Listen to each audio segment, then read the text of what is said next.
ममता बनर्जी पे आती हूँ। चीफ मिनिस्टर ने कहा है कि बीजेपी जो है ये हिंदू मुसलमान का खेल कर रहे हैं और उन्होंने ऑडियंस को कहा कि आपकी प्रॉपर्टियां छिन जाएंगी, आपके बच्चों का एजुकेशन ख़त्म हो जाएगा, आपको डिटेंशन कैंप में भेज दिया जाएगा और डिटेंशन कैंप ऑलरेडी हैं। तो ये सीएए के ज़रिए 15 से लेके 20 लाख लोगों की सिटीजनशिप छीन ली जाएगी।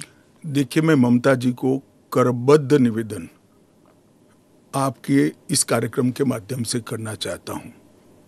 पॉलिटिक्स करने के हजारों मंच है। प्लीज बांग्लादेश से आए हुए बंगाली हिंदुओं का हित मत करिए। आप खुद बंगाली हैं। बांग्लादेश से जो बंगाली हिंदू आए हैं, इनको नागरिकता देने के लिए एक कानून है। ममता जी को मैं खुली चुनौती देता हूं, इस कानून की धारा में से किसी की नागरिकता छीनने की एक धारा वो बता दे सार्वजनिक रूप से। वो खौफ पैदा कर रही है, हिंदू और मुसलमानों के बीच में विखवाद कराना चाहती है, अपनी वोट बैंक का कंसोलिडेशन करना चाहती है। ममता जी, इसको मत रोकिए। करने जैसा काम है, घुसपैठ रोकिए। नहीं रोक रही है वो नहीं कर रही। आप हमें कोऑपरेट नहीं कर रही। आसाम में कंप्लीट घुसपैठ रोक गया क्योंकि वहां भारतीय जनता पार्टी का शासन है। किस तादाद तक घुसपैठ हुआ है और कब से हो रहा है? देखिए, इसके अधिकृत आंकड़े जब तक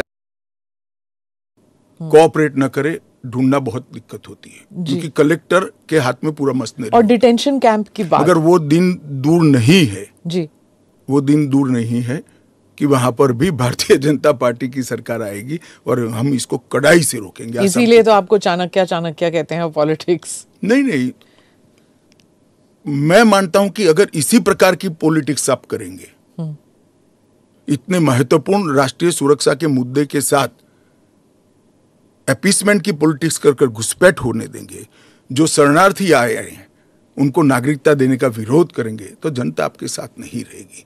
ममता जी को शरणार्थी और घुसपैठिए दो शब्द के बीच का अंतर ही मालूम नहीं है या जान के नहीं कर रही?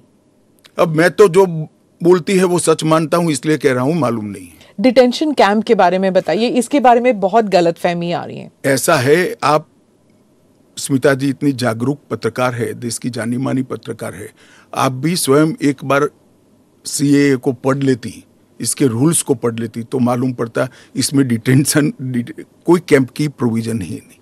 जो इलीगल माइग्रेंट्स हैं, अगर उनके पास कोई दस्तावेज नहीं है, उन्हें वापस अपने देश भेजने से पहले उन्हें डिटेंशन कैंप में रखा जाता है। ये आपने डिटेंशन एरिया में, जेल में नहीं डाल सकते, ये आपने 2019 में मुझे समझाया था एक इंटरव्यू में। सीएए में डिटेंशन कैंप नहीं है। इसी को लेकर मैं सवाल पूछ रही हूँ कि अगर सीएए के तहत वो लोग नहीं आते तो वो कहाँ जाएंगे, क्या होगा उनका? नहीं, उनकी व्यवस्था होगी ना। 100 लोगों का प्रॉब्लम है तो उसमें से 85 का तो अभी क्लियर हो रहा है, बाकी का आगे सोचेंगे। तो कितने लोग होंगे आपके हिसाब से? लाखों में, करोड़ों में, हजारों में, कितने लोग हैं? देखिए, ढेर सारे लोग हैं, इसकी कोई गिनती नहीं है। वो जब एप्लीकेशन आएगी और बहुत सारे लोग, ये जो मिस कैंपेन चल रहा है, अपप्रचार चल रहा है, इसके कारण शायद एप्लीकेशन करते हुए भी डरेंगे। मैं सबको आश्वस्त करना चाहता हूं, आप यहां पर अप्लाई कर दीजिए। नरेंद्र मोदी गवर्नमेंट पर भरोसा रखिए। आपको रिट्रोस्पेक्टिव इफेक्ट से सिटीजनशिप दी जाएगी। आपका अवैध तरीके से भारत में आना, इस शरणार्थी के रूप में आपको स्वीकृति ये कानून दे रहा है। इसका कोई क्रिमिनल केस आप पर होगा नहीं और आपकी भारत में की हुई सारी एक्टिविटी को भी वैधता प्रदान की जाएगी। तो किसी को डरने की जरूरत नहीं है। उनके पास एक्स्ट्रा राइट्स होंगे या इक्वल राइट्स होंगे या कम राइट्स होंगे? इक्वल राइट होंगे। वो भारत के नागरिक माने जाएंगे। मेरा और आपके जितना ही अधिकार उनका होगा। एक और बात थी, वो एक तो गलतफहमी, अप्रचार कहिए या जो भी है, या कंफ्यूजन ही कहिए कि असम में सीएए लागू होगा या नहीं होगा, और एनआरसी और सीएए ये इनका क्रॉसिंग है कि नहीं, इंटर देखिए, असम में जो एनआरसी की ऑर्डर हुए वो सुप्रीम कोर्ट ऑफ इंडिया की, इसका सीएए से कोई लेन देन नहीं है। आसाम नहीं, देश के हर हिस्से में सीएए लागू होगा। सिर्फ नॉर्थ ईस्ट के राज्य जहां पर 2 प्रकार के विशेषाधिकार उनको दिए गए हैं, वो विशेषाधिकार के तहत जो राज्य आते हैं उनको ही सीएए नहीं होगा। एक इनर लाइन परमिट का प्रोविजन है और संविधान की 6ठी अनुसूची में शामिल जनजातीय क्षेत्र है। हाँ, वो जो 6th शेड्यूल, जो 6th शेड्यूल में वो असम के कुछ, जम्मू कश्मीर के कुछ इलाके, राजस्थान के कुछ इलाके, हिमाचल के कुछ इलाके आते हैं उसमें, वहाँ नहीं लागू होगा, बाकी सब जगह लागू हो जाएगा। पर लोग नहीं जानते ना, क्योंकि कुछ साल वो यहाँ हैं, कुछ साल, और जो ट्राइबल इलाके हैं उनका जो कॉम्पोजिशन है वो बदलेगा नहीं सीए की वजह से, जरा भी नहीं बदलेगा। ट्राइबल कॉम्पोजिशन और उनके अधिकार को हम जरा भी डाइल्यूट नहीं कर रहे हैं। हमने एक्ट में ही प्रोविजन कर दिया है कि जहां पर भी इनर लाइन परमिट है और जहां संविधान की 6ठी सूची में जो क्षेत्र शामिल किए गए हैं, इन पर वहां पर सीएए नहीं लागू होगा और वहां के एड्रेस वाला एप्लीकेशन भी ऐप में अपलोड ही नहीं होता है।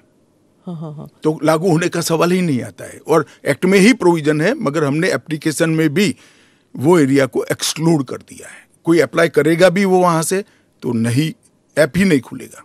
पर वो कहीं और जाके अप्लाई कर सकता है ना? तो वो भारत के नागरिक तो बन ही सकते हैं। हाँ, अच्छा, ओके। वो संविधान की 6ठी अनुसूची में सुरक्षित क्षेत्रों के नागरिक नहीं बन सकते। इनर लाइन परमिट से सुरक्षित क्षेत्रों के नागरिक नहीं बन सकते, वो भारत के नागरिक बन ही सकते हैं।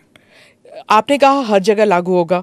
केरल, तमिलनाडु, पश्चिम बंगाल, इन तीनों राज्यों ने कहा है कि हम यहाँ पर लागू नहीं होने देंगे।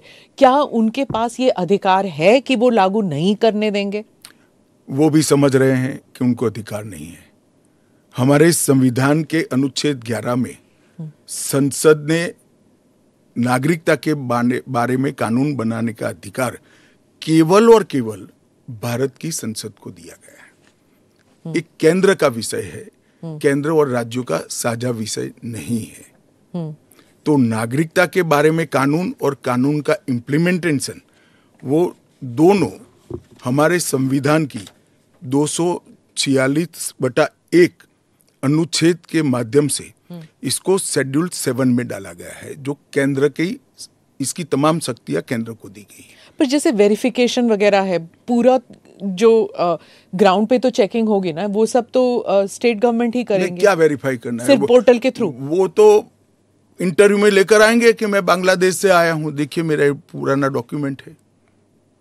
और वो राज्य में नहीं होगा इंटरव्यू? इंटरव्यू राज्य में भी हो सकता है, भारत सरकार करेगी।